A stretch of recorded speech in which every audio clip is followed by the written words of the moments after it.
Listo, ok. Dios los bendiga, bienvenidos. Vamos a empezar nuestra cuarta clase de Historia del Cristianismo, ¿de acuerdo? Hoy vamos a estar viendo el periodo de la Iglesia Imperial, que es del año 313 con el Edicto de Milán, ¿sí? Al año 466 con la caída del Imperio Romano, ¿de acuerdo? La semana pasada estuvimos viendo el Edicto de Milán, que fue cuando Constantino se alió con otros emperadores, derrotó a otros, entonces sacó este edicto donde había estrategias militares, políticas, y entre ellas dijo, bueno, los cristianos los vamos a perseguir, vamos a devolver las cosas que les quitamos, o sea, fue como un cambio totalmente a lo que le pasó a la iglesia hasta ese momento. La iglesia no había disfrutado de paz, pero a partir de este momento ya empieza a vivir ese periodo de paz, ¿sí? Ustedes saben que siempre que hay problemas, la iglesia se mantiene, y es una lucha en esas persecuciones y en eso. Pero hay otro tipo de luchas y de tentaciones que son cuando hay prosperidad, cuando hay tranquilidad. A veces es más fácil ser cristiano cuando hay persecución y cuando está todo bien. Se complican las cosas, ¿de acuerdo? Entonces, bueno, vamos a ver datos generales de esta época. La paz y la legitimidad era algo nuevo para la iglesia. O sea, entonces ya empiezan a ser legítima, la iglesia era permitida, ¿de acuerdo? Entonces algo que a ellos les toca nuevo. La iglesia en este momento, porque tuvo paz, pudo entrar a definir principios teológicos, ¿de acuerdo? Entonces empieza a haber concilio, vamos a ver que hubo unos grandes concilios. Entonces empiezan a ver, dice miércoles, vamos a cuadrar doctrinas. En esta época empiezan a cuadrar todos esos problemas doctrinales, falsas doctrinas, herejías que venían arrastrando desde el primer siglo y que se acentúan más acá, ¿de acuerdo? Hubo 7 grandes concilios ecuménicos o generales. Estos concilios, uno escuchando a maestros que dan esta clase, dice que una de las cosas buenas de los concilios es que se cuadra la doctrina, ¿ok? Los concilios, decía él, deberían existir hoy en día porque se sientan las iglesias, los líderes, y dice, oiga, analicemos esta doctrina, ¿estamos de acuerdo o no? Y demos un veredicto. Por ejemplo, una de las cosas que más ha causado revuelo en el último tiempo es sobre la teología esta de la prosperidad, ¿de acuerdo? Y hablamos del apostolado, de todo esto apostolitis que molestamos nosotros, inflamación del apóstolos, ¿sí? Entonces debería haber concilios y dar dice, oiga, el concilio de Latinoamérica dijo que no están de acuerdo con esto. Entonces eso le da un poco de orientación a las iglesias, pero por la forma como se han llevado las iglesias y como se ha manejado, eso no se ve hoy en día. Debería haber, por lo menos deberíamos tener un concilio en Bogotá o un concilio en Colombia. ¿De acuerdo? Entonces, por ejemplo, yo les decía que se sentaron en ese concilio en Nicea y dijeron, vamos a ver cuáles son los libros que realmente aceptan el Nuevo Testamento, entonces sacar los deuterocanónicos. Ustedes siempre que buscan eso, el primer comentario que encuentran es católico. Entonces los católicos dicen, no, esto no tiene veracidad, esto no está comprobado históricamente, porque ellos tienen que tender hacia su parte doctrinal. Entonces, ¿cómo se van a echar palo ellos mismos diciendo que en el primer concilio dijeron que no iban los deuterocanónicos? Sí, pero nosotros empezamos a ver concilios grandes ya como iglesia formada, como esa iglesia ya con libertad. Entonces el primero, hablaron de problemas doctrinales vitales en la iglesia. Miren, hablaron de la Trinidad, de la mentalidad griega y de la naturaleza cristológica. Acuérdense que la Trinidad para nosotros es algo sencillo. Y eso, que uno habla con personas y todavía no entienden la Trinidad, ¿sí? Hoy en día. Pero la Trinidad es algo que nosotros, sí, la Trinidad, Padre, Hijo y Espíritu Santo. Por lo menos algún día lo escuchamos. Si fuimos católicos un tiempo, lo escuchamos, ¿de acuerdo? Es algo que nos entra. Pero en aquella época nunca lo habían escuchado. Solo habían escuchado, oye, Shema Israel, o sea, oye Israel, Jehová nuestro Dios, Jehová es una unidad compuesta. Bueno, es una parte doctrinal complicada, uno es. Entonces siempre hablaban que era uno. Entonces, y había muchas falsas doctrinas que estaban hablando sobre la Trinidad, ¿de acuerdo? Si Jesús era Dios, si Jesús no era Dios, que lo estuvimos viendo. La mentalidad griega, ya lo vimos, acuérdense que la iglesia empezó a meterse con el lado latino, con el lado griego, entonces venía la influencia romana, griega y esa mentalidad de Platón, Platón fue el filósofo que más tomaron para guiarse los cristianos, entonces empezó a entrar y tenían que hablar de eso, si era bueno o no era bueno. La naturaleza cristológica, a causa de la Trinidad, también dice, ¿Cristo es Dios o no es Dios? Entonces tuvieron que empezar a hablar de cristología, de quién era Cristo y qué eran las cosas que hacía Cristo. Acá fue Nicea queda acá queda Constantinopla, Roma, entonces este fue el concilio de Nicea, ¿de acuerdo? Ahí fue donde se hizo este primer gran concilio. Miren, algo importante, Las decisiones de la iglesia eran tomadas como asuntos de Estado por él mismo, dándoles efectos civiles. En Jerusalén el concilio de Jerusalén solo afectaba a los cristianos, punto. Pero acá, miren lo que pasa. Constantino, apenas termina el concilio de Nicea, Constantino expide un decreto donde dice que todo obispo que no acepte lo dicho en él estaba sentenciado a la cárcel, pena de exilio o muerte. ¿Sí? Entonces, este es un problema que empieza a haber, ¿sí? Que ya tienen poderes civiles en la iglesia. Entonces, una cosa es, Lulú, ¿quieres aceptar a Cristo? Entonces, ay, sí, yo lo necesito. Y otra cosa es, Lulú, tienes que ser cristiano si no te matamos. ¿Sí? Entonces, ahí empieza a haber un problema porque mucha gente, que eso lo hemos estudiado, mucha gente empezó a meterse dentro del cristianismo obligados, no por convicción, sino por imposición. Entonces, ¿qué pasa cuando tú adoras a Venus del Nilo, a la diosa Venus, y te dicen tienes que ser cristiano si no te matamos? Entonces tú adaptas tus dioses al cristianismo, que eso fue de las cosas que pasó en la iglesia primitiva. Entonces la gente que adoraba a Zeus, que adoraba a Venus, que a Afrodita, las empezaron a cambiar. Entonces, por ejemplo, dentro de la doctrina de la cultura griega, romana, adoraban a la diosa de la fertilidad, con el niño, con todas estas cosas, pues eso pasó a ser la Virgen María, ¿de acuerdo? Entonces uno tiene que analizar esto, eso fue un problema que hubo al imponer. Uno nunca impone el cristianismo a nadie, uno sencillamente lo expone y la persona tiene libertad de hacerlo, ¿de acuerdo? Entonces eso ya empezó a afectar en la iglesia, que más adelante vamos a ver cómo se va desarrollando para que la iglesia agarre ese poder que empezó a dañar realmente la doctrina cristiana. En el concilio de Nicea, que fue del 20 de mayo al 19 de junio del 325, fue convocada, ella se convocó para combatir la doctrina del arrianismo, ¿sí? Este es Arriano, ¿sí? Que era un obispo, que empezó a decir esa doctrina que Jesús no es Dios, sino que es un ser creado por el Padre. Que el Padre es Dios, eso lo vimos en la clase pasada. Ese es el arrianismo, que es la doctrina de los testigos de Jehová en la actualidad. ¿De acuerdo? Entonces, trabajaron eso. Las afirmaciones del concilio que sacaron cuando sacaron ese concilio era que Cristo es Dios eterno. Miren que eso fue lo fuerte. No es un segundo Dios, es la misma sustancia de Dios. ¿Se acuerdan lo que hablamos del credo? Creo en Dios Todopoderoso, creador del cielo y de la tierra, y en Jesucristo. O sea, ese credo salió de ahí para, como lo hablamos la vez pasada, para que la gente que era analfabeta aprendiera la doctrina, ¿de acuerdo? La mayoría eran analfabetas, ¿sí? Entonces, eso salieron. Después, miren, un dato importante, el hijo de Constantino, Constantino II, fue arrianista, ¿ok? Entonces provocó persecución y peleas dentro de los cristianos, ¿sí? Constantino apoyó el concilio de Nicea que dijo, el arrianismo está mal, pero Constantino II y el emperador que sigue fueron arrianistas. Ahora vamos a ver quién fue el que los convenció. Fueron arrianistas, entonces empezaron a perseguir la iglesia. Curiosamente, eso todavía se vive hoy en día. ¿Ustedes no han visto cómo la iglesia cristiana se persigue entre ellos? No, que ellos están mal, no, que están bien, no, que los bautistas, no, que los luteranos, no, que los cristianos, no, que si los adventistas son o no son cristianos. O sea, siempre hay una pugna entre el mismo cristianismo y proviene de aquella época. Es triste que pase, pero eso sucede, ¿de acuerdo? Entonces es un dato para que ustedes sepan. Listo. Después sigue el concilio de Constantino, pero vamos a ver como 3, 4 concilios nada más. En el 381, después de Cristo. Fue convocado ¿por qué? Por el resurgimiento del arrianismo. ¿Sí? ¿Se acuerdan? Entonces otra vez los emperadores empezaron a decir que sí, que tal vez, que sí, que no. Entonces otra vez fue convocado para volver a hablar del arrianismo. También Eusebio de Nicomedia convence a los emperadores sobre el arrianismo. ¿De acuerdo? Eso fue el obispo que convenció a estos emperadores, a Constantino II. ¿De acuerdo? Además había surgido una nueva doctrina defendida por Macedonio y Constantinopla. Oye, toda esta gente que hablamos por lo general eran obispos, o sea, para que entiendan, eran como pastores, ¿sí? Entonces, ¿quiénes son los obispos más importantes? Pues era el obispo de Jerusalén, el de Roma, los que tenían las iglesias más prominentes. Pero siempre que hablamos de estos obispos eran como esos tipos de pastores, entonces afectaban una región o afectaban una comunidad. Miren lo que decía, afirmaba que la divinidad de Jesucristo se le negaba, él afirmaba la divinidad de Jesús, pero negaba al Espíritu Santo y que es conocida como la herejía de Macedonia. Fíjense que ¿se acuerdan que dijimos que estaban hablando sobre cristología, si Cristo es Dios, no es Dios? Acá ya meten al Espíritu Santo, que no era Dios, que eso también lo manejan los testigos de Jehová. Recuerden que los testigos de Jehová dicen que el Padre es Dios, Jesús es una creación, ¿sí? Y que el Espíritu Santo es la fuerza activa de Dios como una energía, para que entiendan. ¿De acuerdo?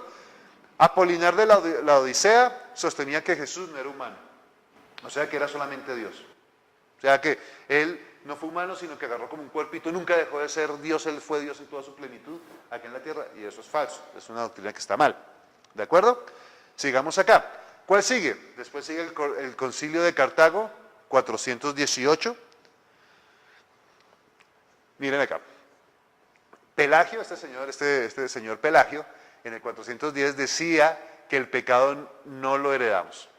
O sea, no heredamos la naturaleza de pecado. Decía, todos nacen inmaculados, ¿sí? Todos nacen perfectos.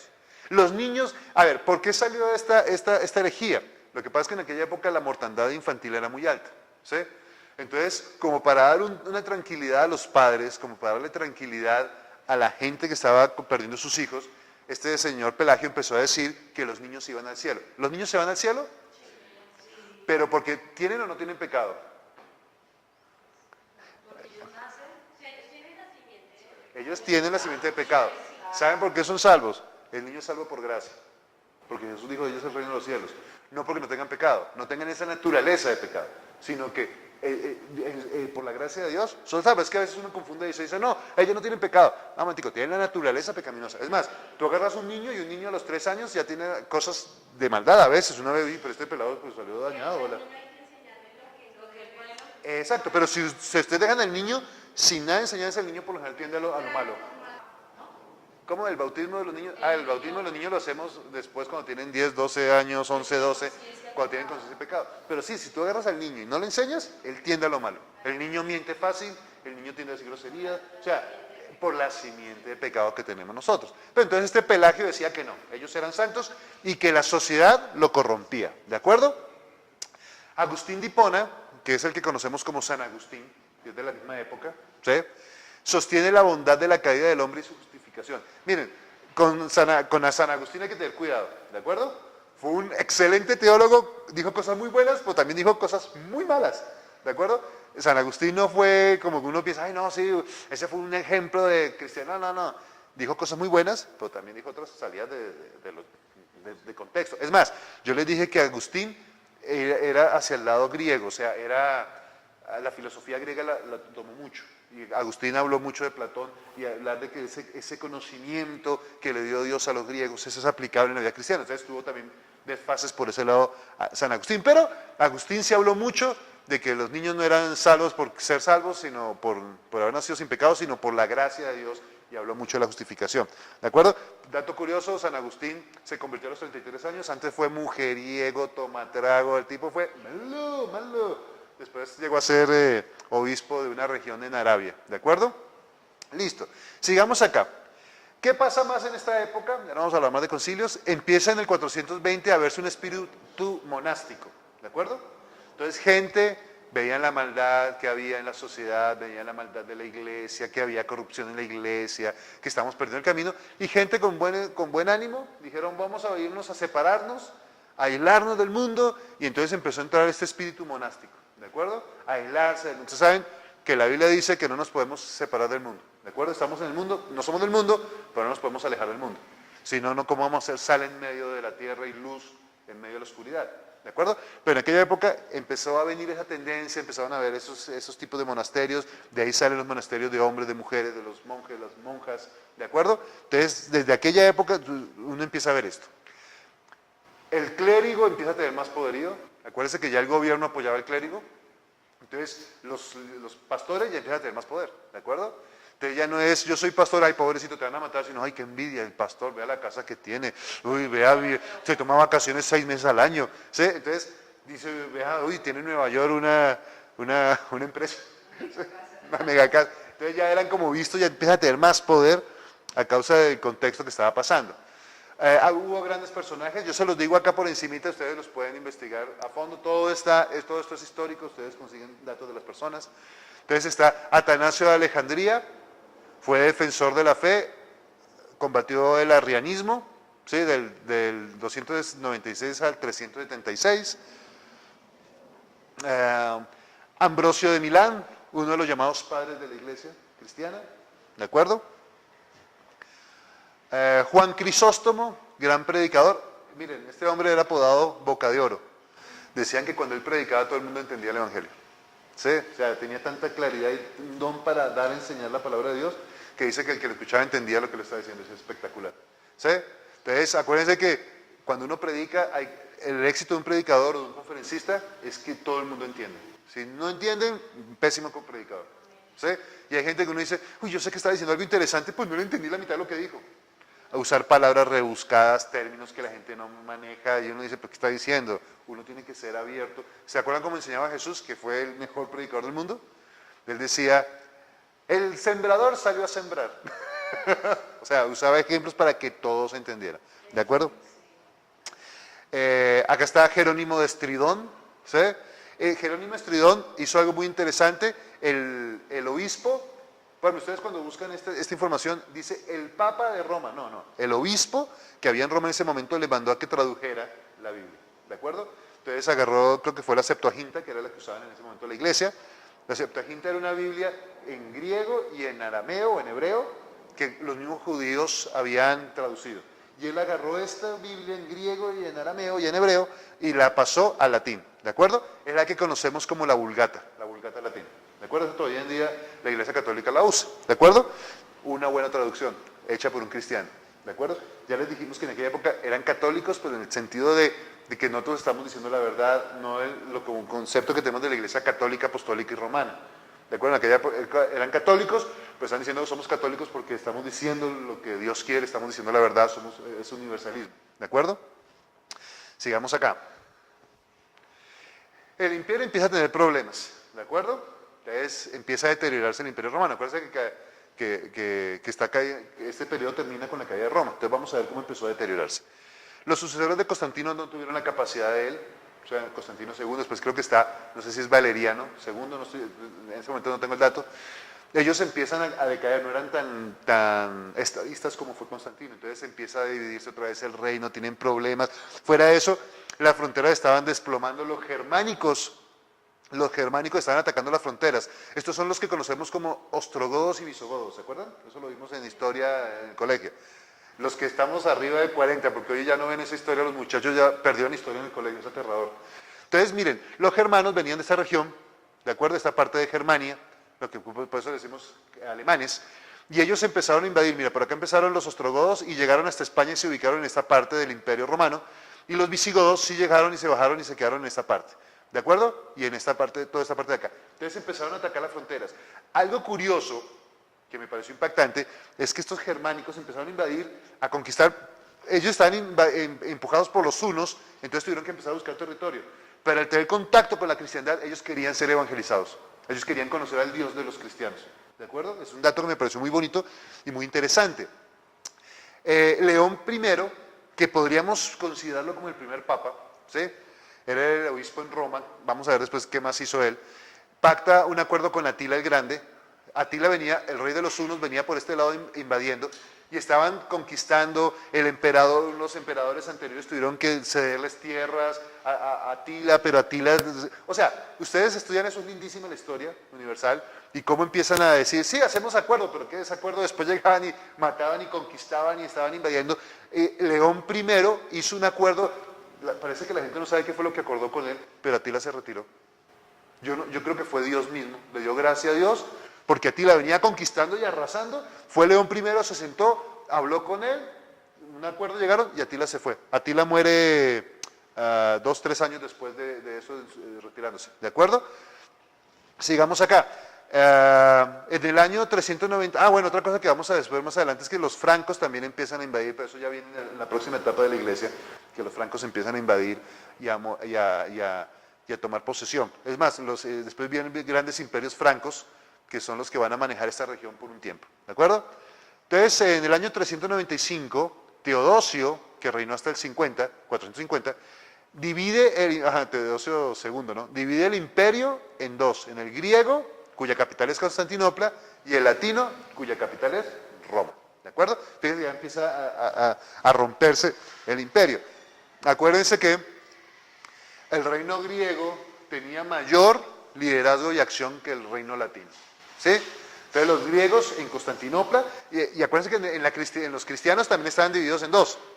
Estaban los cristianos romanos, los cristianos griegos, y estaban ahí, ellos luchaban contra ellos. ¿Cuál era lo principal? Que los romanos decían, los latinos, nosotros somos la descendencia apostólica y nosotros tenemos el papado, nosotros tenemos el sartén por los mangos. Y los griegos decían, no. Es más, ustedes saben que hasta hoy en día la iglesia ortodoxa griega, ¿sí los han visto? Es que se visten de negro con unos gorros así, ellos son católicos ortodoxos, ellos no aceptan el papado como autoridad de ellos, ¿de acuerdo? Ellos no lo ven. Entonces el papa aparte, nosotros somos aparte. ¿Listo? Entonces, tenía mayor liderazgo, la iglesia desarrolló una visión diferente a la de la latina. Lo importante era que la griega sostenía que el emperador era el primer obispo, ¿sí?, de la iglesia y esta debía someterse a ella. No al revés, los romanos decían no, el rey se tiene que someter al papa, ¿sí?, al obispo de Roma, al emperador. No, los griegos decían no, momentico, una cosa es el poder político, otra cosa es el poder religioso. Nosotros nos sujetamos a las leyes políticas porque nosotros estamos debajo del emperador, ¿de acuerdo? En el occidente todo era un caos, esto era impresionante, se estaba cayendo el reino, eso había problemas por todos lados. León I escribe en una parte de sus escritos, dice, yo no sé qué soy realmente, si soy el alcalde de Roma o el obispo de la iglesia. O sea, pobre hombre estaba metido en la olla. Miren, este hombre que es considerado como el primer papa, él tomó el poder no porque quisiera, sino porque nadie, es más, los emperadores ya dejaron en ese momento, nadie quería ser emperador. Dice, yo porque soy emperador de esa vaina que está en quiebra, ¿sí? Entonces le tocó al pastor de la iglesia en Roma agarrar el poder político, ¿sí? El obispo empieza a gobernar civilmente hasta pagaba las tropas. Y era el que tenía que negociar, por eso es que tuvo que ir a negociar con Atila, porque era el que ya tenía el control militar y político y económico de la región. Ok, mientras que vamos hablando de acá, este es un mapita de cómo el Imperio Romano fue creciendo en el año 220 a.C. hasta llegar a que se acaba, ¿de acuerdo? Se acaba desde el final cuando Constantinopla empieza a tomar el control. Listo, en el año 466 el Imperio Romano deja de existir, ¿de acuerdo? Se acabó el Imperio Romano. ¿Listo? Europa se sumía en un caos absoluto.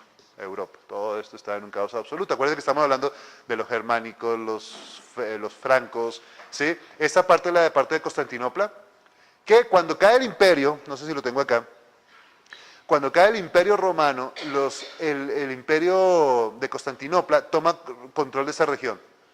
Pues todo eso era en cuestión de años, o sea, 20 años, 30 años, después venían otros, o sea, empieza a cambiar el poder. ¿Qué es lo que pasa? La iglesia cristiana, porque miren lo que dice acá, los únicos vistos con autoridad eran los obispos. Cambió el reino, pero no cambió el sistema religioso, ¿de acuerdo? Porque todos eran cristianos. Los germánicos eran cristianos, fueron los primeros que se convirtieron los germánicos, después vinieron los de la parte de Finlandia, ¿sí? Toda esta gente empezó a convertir al cristianismo. En ese momento podríamos decir catolicismo. Entonces, cambia de reino, mas no cambia de poder religioso. Entonces, seguían respetando a los obispos, que ya más adelante vamos a ver cuándo empiezan a decirles papas, cuando empiezan a tomar ese poder, eso lo vemos en la próxima etapa de la iglesia, que esa es un poquito más larga, ¿sí? Entonces, empieza a hacer eso, entonces ellos se mantuvieron ahí en el poder, ¿de acuerdo? Sigamos acá. León I llega a pensar que Dios lo había colocado en este dilema. O sea, dice, no, esto Dios fue el que me colocó acá.